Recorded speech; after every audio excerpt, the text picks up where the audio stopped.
Hello mga kapwa kong IT na kalbo. Sabi kasi ng cowork ko, huwag kong gayahin si Sis JB Boy.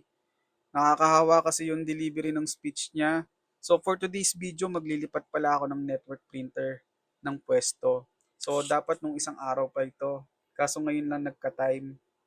So ayun na nga, preparing muna ako ng network tools. Gamit ko dito yung high-end na LAN tester na namana ko pa sa dating system administrator.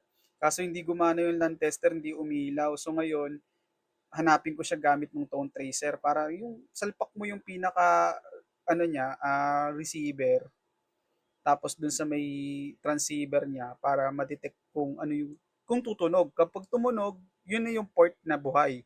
So diyan ko na-detect na iba pala yung port label dun sa server room.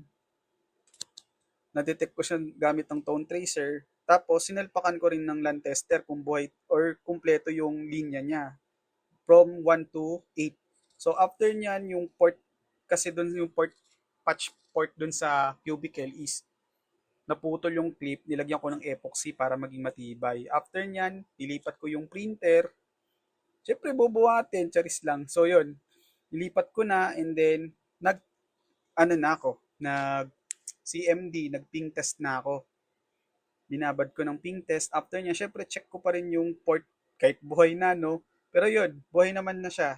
So anyway, sana nagkaroon kayo ng idea kahit wala naman. Thanks for watching mga kapanot na IT. Babush!